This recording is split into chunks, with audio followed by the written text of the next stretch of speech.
The term aggregate demand is used a lot in the world of economics, but how important is it and how far-reaching are its effects? Joining me today to discuss this is Dr. Frank Hollenbeck. Hi, Dr. Frank. Thanks for joining us again. Hello. Now, we're going to be starting today with a quote from Keynes. The ideas of economists and political philosophers, both when they are right and when they are wrong, are more powerful than is commonly understood. Indeed, the world is ruled by little else. The practical men who believe themselves to be quite exempt from any intellectual influence are usually the slaves of some defunct economist.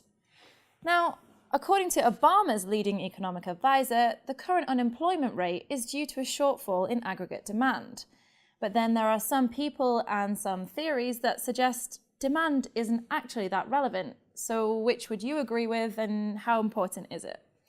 It is true that you cannot pick up a newspaper article or a magazine where they don't talk about the fact that we need to fill a hole of aggregate demand, in the sense that the role of the government is to, when the private sector has a shortfall of demand, that the government needs to come in and fill that hole.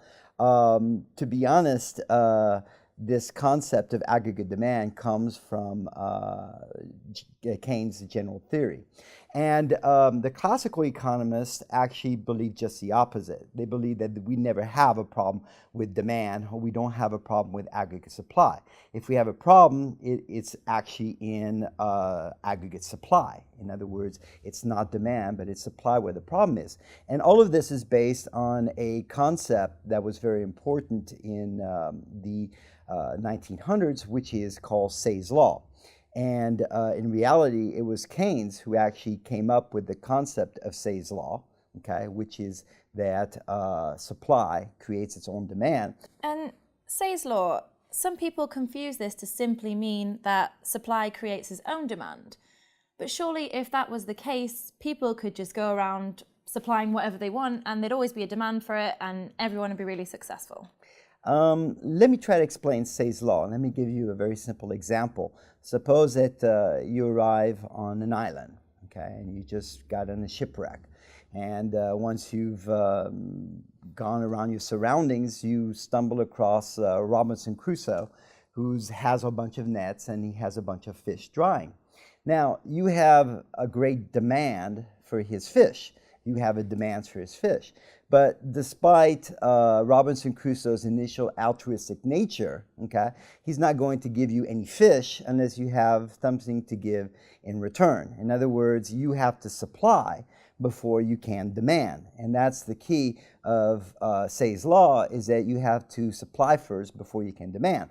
Now, the important thing, though, is that you can't supply anything. In other words, you can go and maybe make coconuts, okay? But if that's not what Robinson Crusoe wants, then you have basically created the wrong type of supply. And the key thing about Say's law, and the best way actually to state Say's law, is something that Ricardo said in 1820, and he basically said that men err in their production. There is no deficiency of demand. In other words, the classical economists considered that we never have a problem with demand. So this is very important, because in 2008, we said the problem that we have is we have a lack of demand. So therefore, we need the government to come in and actually fill the hole of this lack of aggregate demand. The classical economists would have taken the position in 2008 completely differently. They would have said that the problem we have is we have the wrong supply. In other words, we have housing, we've produced more housing than we really need, and everything that was linked to housing, which is, furniture, stoves, et cetera, et cetera, et cetera. And what the classical economists would have said is the policies we need is actually to clear out the bad supply. In other sense, that we needed businesses to fail so that resources would be liberated so that they could be driven in the areas where people have a demand. Okay? In other words, the problem wasn't demand, the problem was the right supply. And had we understood that, we probably would be out of a recession today. As we've mentioned earlier, Obama's obviously quite focused on aggregate demand. Can governments actually manipulate and control this? Well, that's a real big issue. Can the governments actually change aggregate demand? And the basic issue is that can you take from Peter to pay Paul and make Peter and Paul better off? The real question is can you enter its supermarket without any money and buy any goods? In other words, when the government spends money, it has to get the money from somewhere. Okay? And one of the things I explained before is the government can get the money three different ways. It can tax you directly. So if the government spends $1, it means that it has reduced consumption or investment by $1. It can borrow the money, okay, in which case it reduces investment by $1. Or it can print money, which is that it reduces the value of the money in your pocket. So the question about government spending is that where does the money come from? And one of the key things that Keynes brought up was the concept of hoarding. And a lot of people don't really realize that the essence of Keynes' work was centered around the concept of hoarding. And the problem we have in Keynes' work is that he confused hoarding with savings. He kept using the word saving to mean hoarding and hoarding to mean savings. And I need to distinguish between the two. I need to distinguish between savings and hoarding. Let me explain to you what savings is. First, you have a certain amount of income. What is income?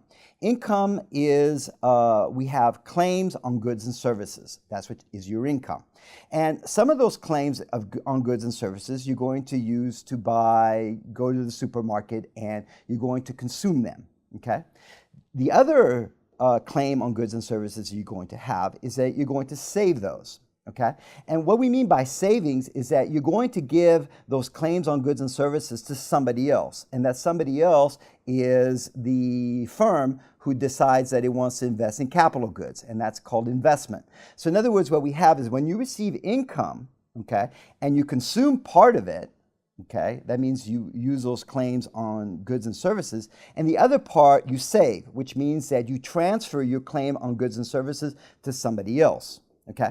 The difference with hoarding is that you have a certain amount of income, you consume some of it, and hoarding means that you have claims on goods and services that you don't give to somebody else that you stuff into your mattress. So in the Keynesian circular flow, you basically have what is called a leakage out of the system. Let me try to explain with an application in Keynesian economics. One of them is, I'm sure that people who've taken economic courses have learned about what is called the balanced budget multiplier. And the balanced budget multiplier is that if the government spends $1 and it taxes $1, it still causes national income to go up, okay, or GDP, nominal GDP to go up. And the idea is that if the government spends $1, okay, and it taxes $1, it reduces consumption by 80 cents. So you have 20 cents of additional, basically, aggregate demand. Okay, this 20 cents times the multiplier, which in this case is going to be 5, is going to give us a $1 increase in nominal GDP. So the idea behind the balanced budget multiplier is that a dollar of government expenditure will lead actually to $1 of nominal GDP. Now, the problem with this story is that we reduce our consumption by 80 cents, but what happened to the other 20 cents? Well, in the Keynesian framework, that 20 cents was hoarded. If instead that 20 cents was just transferred to somebody else who had also spent that money, it would mean that $1 of government expenditure actually displaced $1 of consumption and investment spending, so that the balanced budget multiplier in reality is 0 and it isn't 1. Okay? In that sense, therefore, then government spending doesn't increase nominal GDP. And therefore, the government should not try to, let's say, fill a hole in aggregate demand, because it can't fill the hole in aggregate demand unless you believe in hoarding. Now, the thing is, though, is that even if you agree with Keynes that hoarding is important, okay, it still doesn't necessarily justify government intervention. Let me give you the same example I used before. I said that I had 10 apples and I had $10. And let's say that we have a situation where people hoard $5. So in other words, we have 10 apples and we have $5, and the price of apples is $1 per apple. Okay? Well, what does that mean? If people only have $5 to spend and the price of apples is $1, they'll only be purchasing 5 apples. So we have a demand for 5 apples and we have a supply of 10 apples. Okay. Now, the thing is that that's the issue of hoarding. And a lot of people say, well, you know, what we need is for the government to come in and fill this demand, okay, that was taken away from the private sector. We need the government to come in and buy up these 5 apples, okay? But if you assume that prices adjust, okay, then when you have $5 chasing 10 apples, if prices drop to 50 cents, then we have a situation where the $5 actually purchases the 10 apples. So the key thing here is that if you allow prices to adjust, you still have a situation where supply is equal to demand, and you don't need the government to fill in a quote lacking aggregate demand. Okay, in other words, that the economy doesn't lack demand that needs to be filled by the government. Well, Dr. Frank, a great insight into aggregate demand there. And if you want to see more exclusive interviews just like this one, stay tuned to Dukascopy TV.